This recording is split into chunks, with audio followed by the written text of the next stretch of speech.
સુરેન્દ્રનગર જિલ્લાના ધાંગધ્રાના મેથાણ ગામે મહિલાઓને ટાર્ગેટ બનાવી અંદાજે 1 કરોડનું કૌભાંડ આચર્યું હોવાનું સામે આવ્યું છે, જેમાં એક ગ્રુપે રોકાણ કરાવી કૌભાંડ આચર્યાની ચોંકાવનારી માહિતી સામે આવી છે। રાજ્યમાં બીઝેટ ગ્રુપના કૌભાંડ બાદ વધુ એક કૌભાંડ બહાર આવતા ચકચાર મચી જવા પામી છે।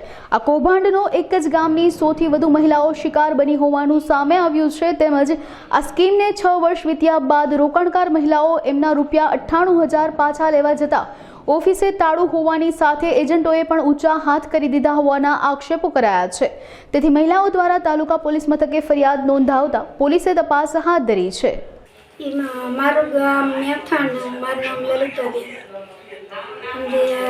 અમે હે ને એવડે બેન મને પૂછતા હતા કે પૈસા આમાં ભરણ બચત ખાતામાં તમારો વીમો પાકીને આવશે, પૂરા પૈસા લાખ રૂપિયા આવશે, 2.5 લાખ રૂપિયા તમને દેવડાવશું કે 98,000 આવશે, 98,500 આવશે।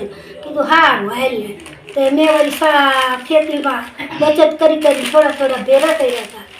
તો એ કે ભર્યા મેં તો એને કીધું હારું હાલ ને, આજકાલ ભરું પછી તે જોઈ દેશે। તો કે આખા ગામમાં ભર્યા, તમે શું કરવા દીવો?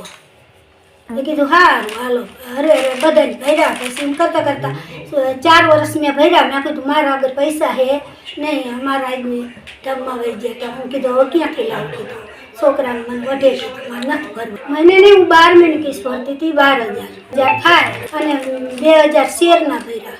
મારું નામ લલિતાબેન છે। અમે આ પ્રસિદ્ધિ કંપનીમાં રૂપિયા ભર્યા હતા કે અમારા ગામના હે બાઈ સુશીલાબેન કે બધાએ ભર્યા, તમારે ભરો તમને ના પાડ, પણ કે કાંઈ ખોટા નહીં થાય તમારા રૂપિયા કે આમાં। અમે 100 વર્ષ ભર્યા, 12,000 12 મહિને 12,000 ફરતા।